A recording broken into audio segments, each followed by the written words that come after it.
Hey everybody, welcome back. So I'm making this video a few hours after my last one.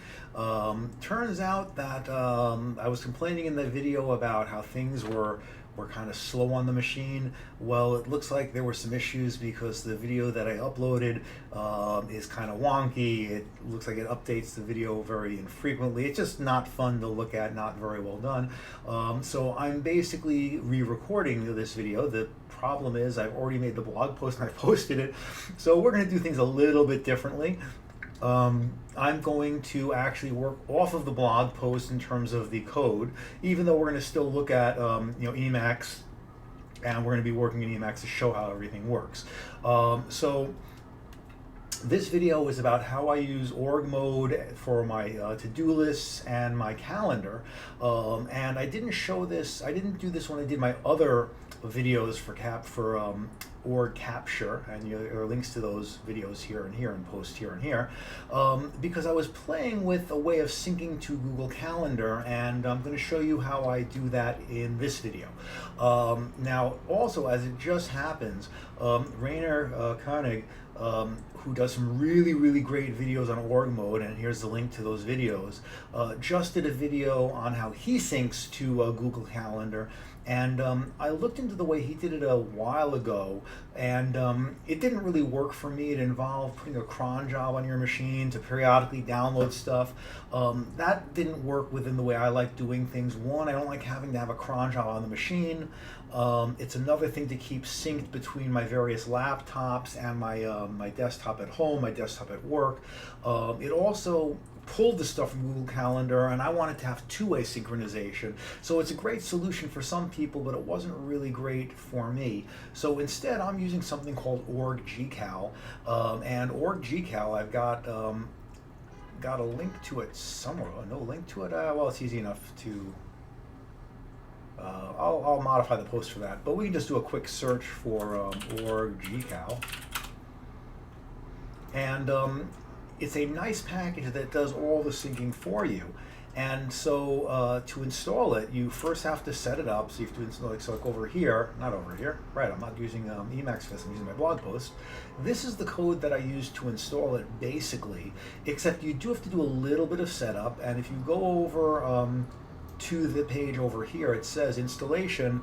It says go to the Google Developers Console. It steps you through some things. I want to do that in the video so you can see exactly what to do. And if you notice here, we've got OAuth 2.0 client ID and client secret. This last part is this is my calendar, so it's whatever your calendar name is. And notice it's an A list, so you can put multiples of these if you want to do multiple calendars. And then here's the file that the org file that I want to sync with, which is just a regular old org file. So basically, here's how I'm going to do that setup. I'm going to click on Google Developers Console, and I'm going to create a new project. And notice over here it said org gcal. That's the one I actually use for real. And we'll call this using emacs. So we'll create it. It'll take a couple of seconds to go through here. Couple seconds. Couple more seconds. There we go. And we're going to want to use the Calendar API. So it'll be somewhere here. It'll be under Google Apps APIs, Calendar. So we'll click on that. Now we're going to enable the Calendar API. So we clicked up there. And now we're going to create credentials. Now we could do this by clicking on here and following through the menu, but since this is the first time, we can just do it here a little bit more easily. We're calling the Calendar API. We're doing it from a command line tool, basically. We're using it from a separate program. It's not from a browser, Android, or iOS, so we'll click that here. And we want the user's data. So, a user using this wants to get their calendar data, not stuff from our application. Client ID doesn't really matter for that over here. Email address, product name, using emacs, doesn't really matter. We'll continue on this, and I said I'm going to do this later, and the reason for that is I want to click on this. I want to click on editing this, because this way you can see the two pieces that you get. So you get your client ID, and your client ID is what goes right in here, client ID, and your client secret which is what goes right over here. So I'm going to cancel on this. I'm going to go find my way back to the admin page here. And what I'm actually going to do here, look at all projects, and all I'm doing right now is I'm going to delete this project because I just wanted to show you the creation and I don't want to leave it out in the wild. So it's using emacs 154719. So we'll shut down that project and we're done with this. So let's take a look at how this works. So the other piece that we have here is I also have these two hooks. And the first hook is org agenda hook. And this means every time I run org agenda, it's going to do org gcal sync, which is one of the functions that comes with that org gcal. And what it basically does is it fetches everything. It does an org gcal fetch, which is another function it gets you, pulls everything down from Google into your org file, and then pushes stuff back up. I also have this happening when I do a capture, which I'll show you in a bit. So ultimately, I want this on my agenda, and my agenda works. Here's my main org file, and I put to-do items in here, so those are going to go, or those go in here, not a big deal here. But I also have an agenda file, and this is gcal.org, and it's just, it's just an org file with these little items on it. So tomorrow I'm visiting some friends at Workbench, and that's going to, I'm seeing my buddy Ben at Google tomorrow. So these are just some of my appointments that I could just type in. I don't have them as to-do items with the to-do tag because org gcal strips that out. But let's say I want to add something new. So let's say today at, let's say 8 o'clock, and actually before I even create this, I'll come over here, and if I do Control-C-A, and then A again, I get my agenda. So this is my org agenda. And it has basically my things for tomorrow. So now what I'm going to do is if I come back to my calendar and I finish this, like, so at 8 p.m. something from Google, and I've got this here. If I now do Control-C-A again, and this is going to sync, but I have to refresh it. And so now it says something from Google. So I basically have syncing from Google down to this calendar.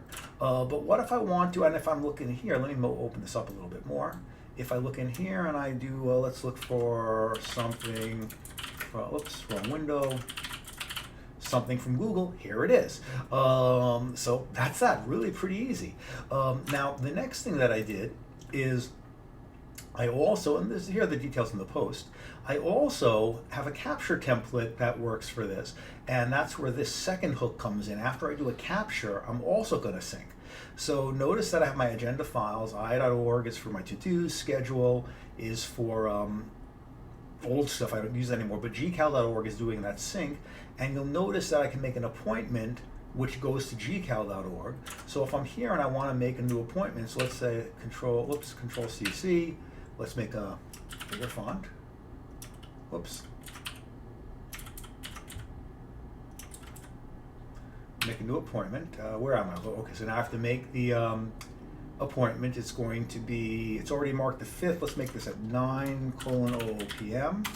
And I'll have something else from local.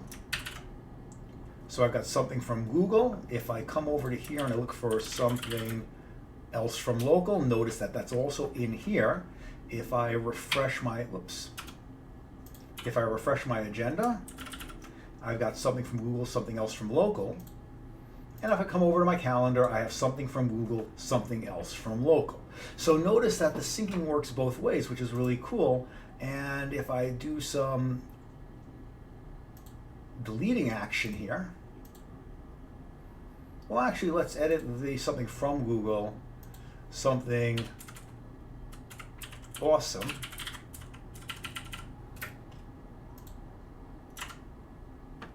And let's update this, and notice that and I have to do that update twice because the way the hook runs and does it, but then it doesn't refresh the screen because it's asynchronous and but anyway, notice now we have something awesome from Google. So the syncing all works, which is really, really, really cool. We should even be able to delete it from this file if we wanted to, and I'm just going to click it from here to keep it easy. But it's really nice, it's really easy, and it works really, really well. Now the other thing that I like doing, wrong click there, let's just show my inbox for a second, is I also have to-do items, and my to-do items just go into i.org, and I showed that here in i.org, and if I'm in an agenda mode, if I do Control-C, A, and then say T instead of A for agenda, I get my to-do items here. So basically what I do is my calendar stuff, I basically do a capture, save it, it goes up to Google, or if I'm at the calendar already, I just type it into the calendar. Or if someone invites me to something on my Google Calendar, that automatically gets synced. And then the other thing I do is my to-do items I capture and they go in here, or I just type them in. And what you can also do, which is really nice, is if you add a custom agenda command, this is actually the default custom agenda command, I think, I don't remember. You can even do Control-C-A, and notice the key here is C. It's hard to read, but I'm just going to type it in, and you get your agenda up here, and you get your to-do items here. And there's a lot of other stuff you can do with this.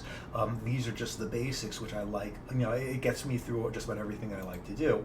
And then the final package, let's see how we're on timing, not bad.